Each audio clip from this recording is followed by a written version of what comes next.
on another of TJ's uplifting episodes of Deep Fat Fried. Some of the most bizarre suicides ever recorded.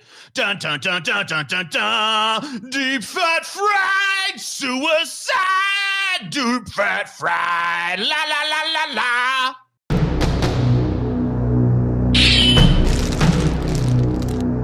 Deep Fat Fried.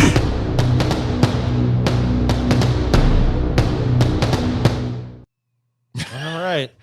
Okay. Yeah. Well, this episode's 18 plus. TJ just got done literally before we were like, he was like, maybe we handle this one with a little more tact, guys. And then he literally was just singing a fucking song about suicide. All right. Well, yeah, it's still got to be a funny show, right? You can't uplift this by being all fucking high energy about the suicide episode. Okay. Well, let me just say this. This is a rare fucking thing for us, but there is a disclaimer, all right?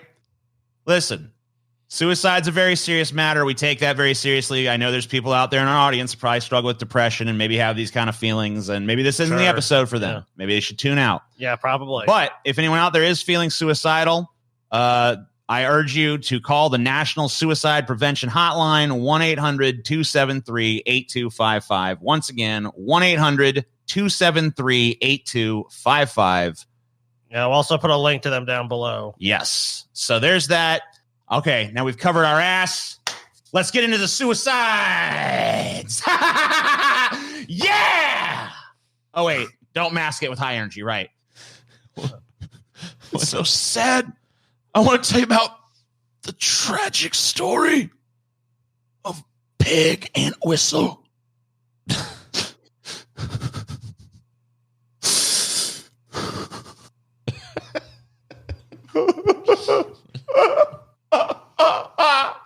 Oh, person I never knew. Why? Okay. Paul just like, we're gonna be silent. Like, all right, we're not participating in this one. TJ, look, you're on your own, TJ. You got your freedoms, TJ. You got your freedoms. You got your freedoms, TJ. But I got my freedoms too. She's known as the Hollywood sign girl. You ever heard of her? No. Mm-mm. She has a little bit of fame and notoriety. Oh yeah. I have heard of her. Yep. You do know her? I know. I've heard the story before. Yes. So, the element of sound promised new opportunities for vocally trained stage actors. Unfortunately, most of the thousands of would-be stars and starlets who flocked to Hollywood were met with cold rejection. In 1932, Peg Entwistle, a New York stage actress, became the symbol of the dark side of the Hollywood dream. Emboldened by her Broadway success, the ambitious young actress soon set her sights on the silver screen. She packed her bags, went to Hollywood, moved in with her uncle on Beechwood Drive, virtually in the shadow of the Hollywood sign. Unfortunately, Peg failed to make a splash, and she spent most of the brutally hot summer of 32 hanging around her uncle's house, waiting for phone calls that never came. Finally, on the evening of September 18th, Peg told her uncle she was going out to meet some friends at a nearby drugstore, but this was a lie. She instead made the arduous hike up the canyon hill to the Hollywood sign. Her one-time beacon of hope, but now a symbol of failure and rejection. She climbed 50 feet up a workman's ladder to the top of the H and plunged to her death. Peg Entwistle, dubbed by tabloids as the Hollywood Sign Girl, was only 24.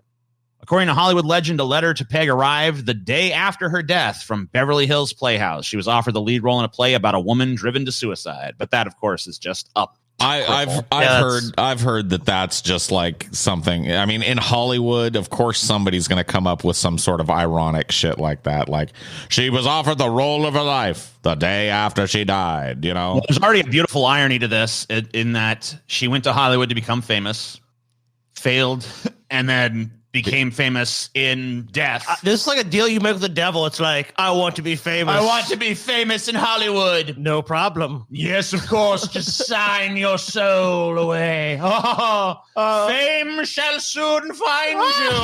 Yes, they'll call you the Hollywood Sign Girl. You're like, wow, great. Oh, it is great. I'm the devil. Okay. It doesn't sound like something the devil would do, though. Why not? Because I don't know. It's too monkey's paw. The devil's not like that, man. I think the devil is very monkey's paw. The devil is monkey's paw 100%. You think? Maybe not the... Maybe not. I mean, most stories of the devil involve making a deal and then he fucks you over somehow, yeah, right? like so it's like, you know, you he's like a slimy lawyer type. He's like, yeah, I'll get you everything you want. Just sigh. Yeah, we're going with the monkey's paw devil. Now, I mean, look, there's multiple versions of the devil. You're talking about the slick devil, then no, I don't like the slick, you know, I mean, hip devil's going to do that. Like, what do you guys think? What do you think the devil gets up to, Paul? Like, what's your devil conception? Like, for me, like, I've always thought, like, the devil was, like, he was all about just, like, nurturing your worst instincts or whatever. Not necessarily, like, trying to destroy you by subterfuge, but just, like, oh, go ahead. Like that's what I remember it being talked about in my brief, you know, religious time when I was real young. Right. Because I was raised in Christianity. And so I remember the devil was like a dude that would whisper in your ear, temptation. Like, yeah, temptation. And like, oh yeah, go ahead and drink. What's the first story of the devil really that most Christians know? It's the Garden of Eden, right? Right. That apple. The forbidden fruit. A lot of the stories about the devil are shit like, you know, devil went down to Georgia where it's like the devil's like gambling for souls and stuff. And like him meeting blues artists and like, devil, I'll sell my soul to you, but give me the gift to play the blues. And devil's like, yes. And then he does it, but then your soul is damned and whatever. So yeah, adds a little mystique to the blues guy. That's old Muddy River Johnson. He sold his soul down there to the devil, you know. I sold my soul to the devil. You know, and then people are like, wow, he's cool. Because that's cool. It is, cool. Yeah. I mean, if you sell your soul to the devil, it is pretty neat. By the way, there is a new Ghost song out. I don't know if either of you guys heard that. I have not. I'll check it out. This is let me make sure I get this right. M. Bison. Cool. No, Empedocles. Empedocles. Cool name. Great Empedocles, that ardent soul leapt to Etna and was roasted whole. Whoa. Unknown author. So this guy was born in 1494 BC. Empedocles was a pre-Socratic Greek philosopher. He came from a rich and noble family of Acragas in Sicily. He established for his area of the world 4 ultimate elements that he believed made up every structure in the world: fire, water, earth, air, heart. Captain Planet. Okay. He believed the 4 elements are eternally brought into union and parted by 2 divine powers that he called love and strife. Man, philosophy was a lot more fun when you could just make up fucking shit about the world. You still can. You still can. Yeah, that's true. But you really honestly still can. Like, I hate this idea that philosophy has become the stodgy study of what old, I'm not saying eschew completely reading old philosophy, but like, if you really want to be a philosopher, start philosophizing, man. Come up with your own shit. Come up with your own unique way of fucking couching reality and follow that shit, because that's how you become a philosopher. Become a philosopher king. Rule over only yourself. None of these motherfuckers were like, especially these early ones. Like, this guy was a pre-Socratic philosopher. Yeah, he didn't even have Socrates to look back at. No teacher. He's just a dude that thought shit up. Dude, one thing I know about the Greeks, though, good falafels. You guys keep mentioning philosophers. I'm like, falafelers? So to Empedocles, love and strife are attractive and repulsive forces which are plainly observable in human behavior, but also pervade the universe. Empedocles was a vegetarian. He believed the souls of humans could be reincarnated between animals and even plants, believing the souls of humans that were sent to plants and animals were punished. So that's like a downgrade for you. Like, Buddhist. I have to be a fucking cow now. So how'd he kill himself? Because eventually, I guess, Empedocles is like, this world sucks. Fuck this. In 1434 BC, Empedocles climbed up Mount Etna. You're going to like this story, by the way, Paul. In Sicily, where he threw himself into the volcano. That is fucking metal, dude. It's as simple as that. He just jumped into the volcano. Just like, whoop. This dude looks like me. He's a Paul. You can tell. Yeah, I guess. Yeah, he might be. I mean, it doesn't say his last name. Maybe he's Empedocles. They didn't have last names back then, you know? Oh, they did, Paul. They did. Maybe not. He wasn't like Empedocles Smith or anything like that. You know what I mean? He was like Empedocles. It was Empedocles Parky, dude. Yeah, like that's like the Greeks were based about that shit. I hate this whole family name shit. Everybody was just like, I'm fucking Socrates. I'm fucking, you know, Diogenes. Yeah. Diogenes. Why did he do it? Why did he off himself? Because he wanted to fuck the volcano just like me. Yep. Well, Paul already knows the answer, but here's what these stupid, speculative morons have to say. Theory number 1. Empedocles wanted people to believe that his body had vanished and he'd been transformed into an immortal god. Oh, yeah. I guess he'd kind of set the stage for that. He's like, all right, I'll live on in infamy. People will think that I've transcended existence. Seems kind of stupid because if someone disappears, you don't necessarily jump to that. Yeah, that doesn't make any sense. I mean, but you know what? It's probably like he jumped in the volcano and everyone knew it. I mean, he probably didn't actually jump in the volcano. I think he probably wouldn't chill. So, theory number 2, he wanted to prove to his disciples that he was immortal, believing that he would come back after being consumed by the fire. Ooh. I mean, if he did it, I mean, that's pretty ballsy. You bought too much in your own bullshit, if that's the case. Theory number 3, it was a demonstration on his strong belief in the right to die, which is a concept based on the opinion that human beings are entitled to end their lives or undergo voluntary euthanasia. Seems like a kind of a modern idea for a guy that's pre-Socratic, you know what I mean? Right. Like but I do know that I mean, he was a philosopher, so you know they thought all kinds of crazy things. He was ahead of his ancient time. cultures had different ideas. Ancient cultures had different ideas about that shit too. Like suicide, you know, obviously Japan has a different history with ritualistic suicide. So does Greece. Yeah, I don't know what the fucking cultural mores were at the time of his life. So he wanted to listen to Empedocles' philosophy. He was all about love and strife. Right. And he saw the ultimate, representation of strife on the planet, an erupting volcano. And he wanted to make love to it. I want to make love to you, woman. So he walked up to the earth. He's like, what's the biggest hole, dude? What is the biggest hole? So this is the warmest hole, dude, in the world. This is the very volcano that look at that fucking shit. Empedocles threw himself into right here. Yeah. This is it erupting pretty not hot. too long ago. Ooh, damn, it's hot. Oh, damn, all that jelly and no toast. Yeah, Paul, it's okay if you're getting a little hard right now. It's fine. A little hard. Just like that magma is going to get hard, dude. Going to form some fucking rocks and shit.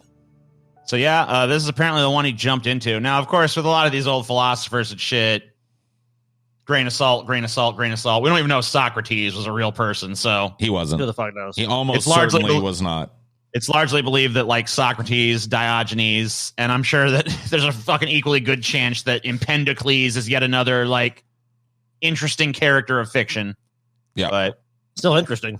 You know, when it comes to these figures, though, there's a possibility they're real. It's never been explicitly discovered. Whoa. We just don't have good evidence. But there's a lot of. Oh, go ahead, Paul. I was just gonna say, great works of fiction, oftentimes, you get these really wildly exaggerated characters that have their basis in somebody that the person who made it up know. That's true. So there could have been a real Socrates and then a Socrates of myth, Jesus or just somebody's dad or somebody's uncle or some shit. They used to talk crazy shit, and he was used as the basis for this great teacher character. Sure. The fuck. Yeah, you just never know. And the past is lost to us other than the records we have. So, draw lessons from the character or the person. It doesn't really matter if they were real or not, right? No. If you fell into a volcano, how would you die? Horribly. People think they'd be like Gollum and they'd be like, no! If you fell into a volcano, how would you die? Would you sink or drown in the lava or get burned to death on the surface before you could even go under? I think it's that first one. Yeah. You're basically going to fall into it's going to be hard. People think of lava as a liquid, but it's not. Yeah. It's a big solid mass. It's not something you could It's dip molten, into. It's molten rock, so you can dip into it. You can. But it's got higher surface tension than water does. So if you fall into it, you're not immediately going to sink. You eventually will, but you're going to burn for minutes, right? Yeah, well, the gases and shit too. It's horrible, but he'll read about it.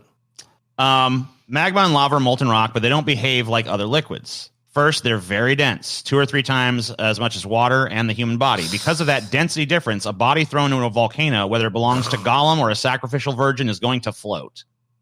So you're not going to go into it. Right. You're going to be on top. What's more, both magma and lava can be thousands to millions of times more viscous than water and won't deform as much or as fast when you hit it and allow you to sink. So you're going to float there, and in the case of this, you're just going to burn up. You're going to slam into hot molten rock, basically. So generally, the nature of lava magma is that it's unlikely that you'll sink. With the right body, the right lava magma, and the right fall, though, there's no guarantee. In the video below, volcano researcher Richard Roscoe tosses 65-pound box of trash 260 feet into lava where it penetrates the lava's crust and appears to sink. So here we go. We'll look at this. So it's possible you could sink. So I guess it just depends on the angle, trajectory, shit like that. But that is the tiniest video, bro. I know. Sorry. I'm trying to make it big. Full screen this thing. Yeah, hold on. Let me see if I can. Just go to YouTube. I can maybe go to the YouTube page. Okay, yeah. There we go. I actually get the. Let's do if we can get the box throw. Yeah, so if we can actually get it going. Okay, here we go. So they throw it. Down. Boom. Okay. Oh, shit. Yeah, it went under. Yeah, so that one did go. It broke through the crust and went into the molten shit. It popped a pimple, dude. Yeah. It's a volcanic pimple. Oh, shit. Whoa, dude, he caused a whole fucking thing. Chain reaction. So, I choose to believe, wasn't it Empedocles? That was Empedocles' last. Yeah, I want to believe Empedocles went out like this, dude. See, this is why I want to parachute in. Well, not parachute. I want to skydive in dick first. Yeah. Because I am guaranteed to hit that shit hard enough to penetrate that fucking outer crust and do it just what that bag did. Fucking bloop. Die busting a nut in Mother Earth. Wow. Back to Gaia. Let's talk about François Vatel. François TJ. He killed himself over fear of disappointing the King of France. That's a good reason to kill yourself. You gotta be honest. Dude, you're back in the day in France. So you disappoint the king. You're probably gonna have your head chopped off anyways. Yeah, you don't want to fucking piss the king off. So François Vatel was a well-respected chef to the noble Conde family in the late 1600s. The Condes lived in Chantilly, the ancestral home of the Prince of Conde. It was a grand chateau, and Vatel took pride in the fine cuisine he prepared and served at the table. One year, he was orchestrating a 2-day banquet celebrating the visit of King Louis XIV and his entourage at Chantilly. The event was going to be fit to match even the highest French standards of grandeur. There would be elegant food, music, festivities. The first day was deemed enchanted, and the culinary abundance refined and extravagant, even with the unexpected guests. But disaster struck on the second day, a Friday, and therefore a day where meals are centered on seafood due to the laws of the Roman Catholic Church. When Vatel learned that there might not be enough seafood to feed the entire royal entourage, he promptly went to his room, propped his sword against the door, and drove it through his heart. He would rather die than disappoint the king and dishonor his culinary art. Some thought it was a logical response for a chef who thought he failed to give his royal guests the meal he had planned for them. Others tried to pass it off as depression. But the fact is that Vatel preferred death to culinary humiliation. And he is French. This is like some Japanese seppuku shit, man. This dude took his job very fucking seriously, okay? Death before dishonor. There will not, I'm sorry, sir, there will not be enough that's fish. Imagine how good that dude's food must have been. A dude who will kill himself why couldn't over he make, not being able to please a guest. I mean, come on. Why couldn't he make like other things? It was like some church rule where they could only eat fish. Well, like some kind of like you can't eat fucking other animals on Friday. It was probably like a Lent shit or something. They have a lot of like I've noticed around here, like a lot of Catholic groups will do like fish fries on like Friday and stuff, so people can. I guess they just can't eat meat on Friday. Some kind of weird shit. But I don't know. I don't know the exact reason. For some reason because it's okay to eat fish because they don't have any feeling. I guess they're going on Nirvana logic. In the 17th century, a chef was the name given to any man who ran the kitchen of a noble household. He had the job of food preparation and arrangement, as well as the orchestration of grand feasts, such as the one Vatel organized for the king. It was the chef's job to mediate between art and nature by highlighting simplicity, purity, and honesty of flavors in his cuisine, while upholding the French standards of extravagant sophistication and elegance. When someone hears the term French cuisine, they know the food will be elegant and sophisticated, even to this day.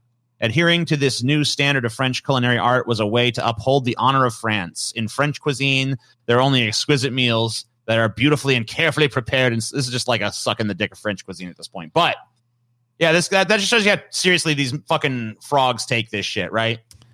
Motherfuckers like, all right, time to die. Can't feed the king. Nope, I ain't living with that shame. I stabbed myself with a giant sword. Kind of a dipshit, to be honest with you. That'd be sad if this guy's my goddamn chef, because it's like this guy's so dedicated to kill himself. It's like, well, damn, dude, like he must have been a pretty damn good chef.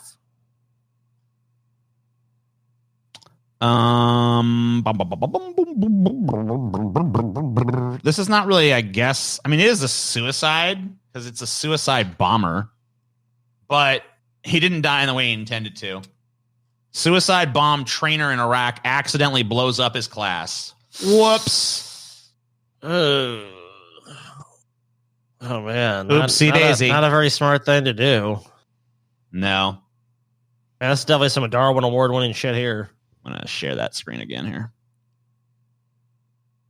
Okay. If there was such a thing, it would probably be rule number 1 in the teaching manual for instructors of aspiring suicide bombers. Don't give lessons with live explosives. In what represented a cautionary tale for terrorist teachers, which we definitely needed, and a cause for dark humor for ordinary Iraqis, a commander at a secluded terrorist training camp north of Baghdad unwittingly used a belt packed with explosives while conducting a demonstration Monday for a group of militants. He killed himself and 21 other members of the Islamic State of Iraq and the Levant army and police officials said. Iraqi citizens have long been accustomed to daily attacks on public markets, mosques, funerals, and even children's soccer games. So for them, the story of the fumbling militants was seen as a dark kind of poetic justice. On Monday evening, Rod Hashim, working the counter at a liquor store near the site of the attack, burst out laughing when he heard the news. "This is so funny," Hashim said. "It shows how stupid they are. Those dogs and son of dogs." More seriously, he said, "It also gives me pain as I remember all the innocent people that were killed here." So his real reaction, fucking pieces of shit. Oh, but it's real sad. I mean, very, very sad. Very sad. In addition to the 22 militants who were killed, 15 others were wounded at the incident at the military compound, according to police and army officials. Stores of other explosives, including at least 10 vehicles packed with explosives, were found, the officials said. Whoops. I mean, this is, like this. Is this really suicide? I mean, they were suicide bombers, so they were planning on eventually blowing themselves up anyway. So I guess kind of. This is like accidental suicide. I mean, I wouldn't say this event itself is suicide, but like you're a suicide bomber. It's right there in your name, Just not exactly the moment he intended to do it. You call it like premature suicidation. I guess so. How about Rahmah ibn Jabir? Oh, yeah. We're doing a lot in this fucking quadrant of the world. Born in 1760, Rahmah ibn Jabir ibn Abi al-Jahami, too many names, was an Arab pirate Ibn whose reputation means son of, dude. All right, gotcha. Do you know how I know Ibn, that? son of Abdul, son of Ribby. Scotty knows how I know that Ibn means son of. Tell me, Scotty. Oh, you don't know? TJ? I don't know. There's a little movie you like, TJ, called The 13th Warrior. Your favorite movie. Anyway, your favorite movie. He wore an eye patch after the loss of his eye in battle. He was a pirate. He is the earliest documented pirate to have worn an eye patch. So, cool. Hey, might be the fucking source of that trope. He began life as a horse dealer and used the money he saved to buy his first ship, 10 companions. And then he began his career of buccaneering. So he worked honest jobs and shit to raise the money for his ship. And once he had it, he's like, all right, now I'm a pirate. Fuck you. Well, yeah. I mean, he played life on the hard mode of like, you have to earn this money honestly and fairly. He's like, all right, I'll do that. And he's like, wait a minute, I got the ship now. I'm corrupt as fuck. Let's be pirates. Time to kill. Killing me. Was it not only women that had to wear like the fucking hijab or whatever back in the day? I think that's more like one of those. I don't know. Is it artistic? I don't know the name license? of the garment. I don't know the name of the garment, but it's not quite a hijab, but it does cover almost as much. It's more like traditional clothing. He began his life as a horse. Successful. Soon wore. He was so successful that soon he acquired a new craft, a 300-ton boat manned by 350 men. So he's upgraded. He started off with a shitty boat and 10 men. Now he's got a fucking good boat and 350 men. All right. Damn. He'd later have as many as 2,000 followers, many of them black slaves. At one point, his flagship was the Al-Manowar. So how'd he kill himself? And more importantly, why? I mean, yeah, it's like he did pretty well for himself. He was doing pretty well for himself, you know what I mean? Great. He was having a great day. So, in 1828, during an intense battle at sea, Rahmah sensed his end might be near. Having heard his slave girl Tarar was killed, he took his 8-year-old son Shaheen and went to the inner galley of the ship. He used the charcoal from his hookah to light up the gunpowder keg, triggering a massive explosion on the ship. Within seconds, he killed himself, his son, all of his men, and every man raiding the ship. He preferred to die by his own hand rather than die by the hands of his enemies. So a suicide of desperation, under siege from an enemy force, realizing that they just killed my slave girl. That means they're in my inner sanctum. That means we're losing. I'm not going to die by their hands. In fact, I'm going to kill them. Damn, and he blew up the whole goddamn ship. Killed all his own men. Killed his son. Killed his fucking slaves. Killed his rivals, dude. Like, killed his rivals too, and killed himself. He's like, you know what? He made the battle so costly that, even though they won, they technically lost. It's like, you won, huh? You won, huh? You won nothing. You win the prize of death at the hands of Rahmah al-Jalhami. Bitch. Finish his name. Pirate to wear an eye patch. Finish his name. Rahmah ibn Jabir ibn Abi al-Jahami. Thank you. Thank you, TJ. How about Verne Troyer? Dude. This one is sad, man. It is, dude. This one is really Verne sad. Troyer, man. The tragedy of suicide by alcohol overdose. I don't think everyone would consider this a suicide, but I think, when you drink yourself the way he did, it's a slow motion. It's a slow suicide. Yeah. Slowicide. It really is. So official statement from his family. Okay. So we'll on April 21st, 2018. What? Well, yeah. Verne Troyer, the actor who rocketed to fame playing Mini-Me in the Austin Powers film series, died after years of battling depression and alcoholism. Originally, the Los Angeles County Coroner's Office deferred making an official pronouncement as the cause of death pending further tests. At the time, spokesman Ed Winter said he was admitted with a very high level of alcohol in his system. He did note that Troyer's case was a possible suicide. On October 10th, the LA County Medical Examiner officially ruled that the diminutive actor drank himself to death. Dr. Martina Kennedy, the deputy medical examiner, wrote, based on the history and circumstance as currently known, the manner of death is suicide. Kennedy also noted that Troyer had a reported history of depression and chronic alcohol use with recent relapse and had reportedly made suicidal ideations. Alcohol directly caused Verne Troyer's death. Weeks before his death, Troyer was hospitalized in Los Angeles after a friend called the police concerned that Troyer was extremely upset, drunk, and suicidal. First responders transported Troyer to the hospital where he was treated for possible alcohol overdose. Fox News reported that Troyer's system contained 3 times the alcohol limit for driving. He was placed 72-hour involuntary psychiatric hold, classified for patients who might harm themselves or others. Eventually, Troyer's internal organs started to fail. He was placed on life support. Tragically, he steadily declined until there was no further hope for recovery.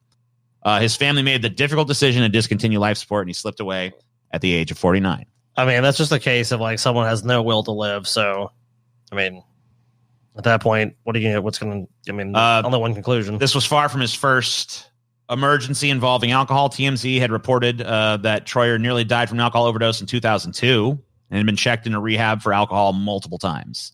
Rehabs and relapses were a constant reality for Verne Troyer, as they were for many people who battle alcoholism and other addictive disorders. In fact, it's estimated that up to 60% of alcoholics and drug addicts in recovery relapse at least once.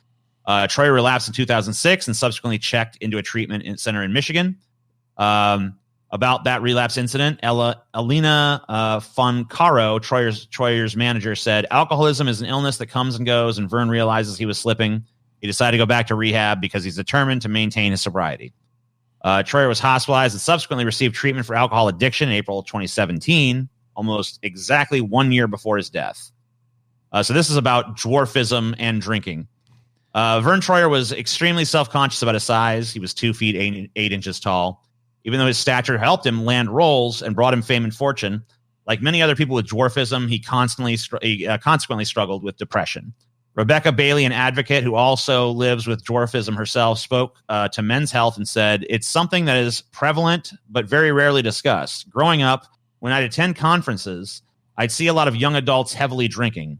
It wasn't until I was grown myself that I realized that it was one thing to enjoy a few drinks. It's another to use alcohol as a way to cope with being so different and disrespected from society.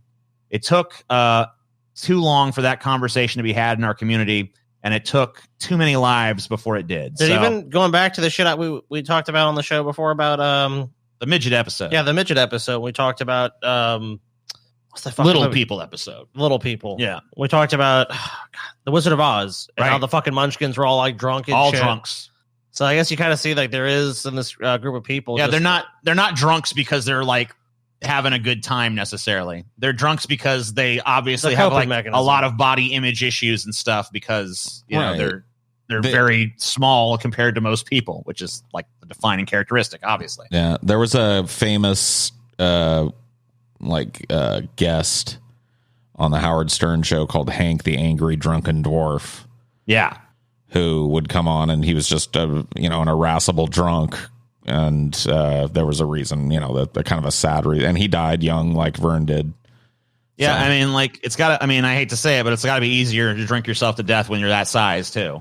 Well, yeah, and you've got a host of medical problems that are not necessarily just your smaller size notwithstanding, you know what I mean? And alcohol is so socially acceptable too. A human adult is not meant to be 2 feet 8 inches tall. So yeah, your body is not, there's other problems probably happening to Verne Troyer. Anybody that's drinking to that level is stressing their organs and shit, but little people even more so. Yeah, so that really sucks ass and is depressing as fuck. So that concludes our episode. Let me know if you want more, you sick fucks. Hi, everyone. It's your old pal Mickey here with a direct order. An option that you are strongly encouraged to take advantage of. You will click the link below. You will subscribe to the Pessimist Productions Patreon. If you wanna, wink wink, there's more content there than, you could swing a dead toddler at. Exclusive shows, exclusive streams, hours of exclusive content. Why aren't you clicking? Why aren't you subscribing to the Pessimist Productions Patreon? You're making Mickey sad.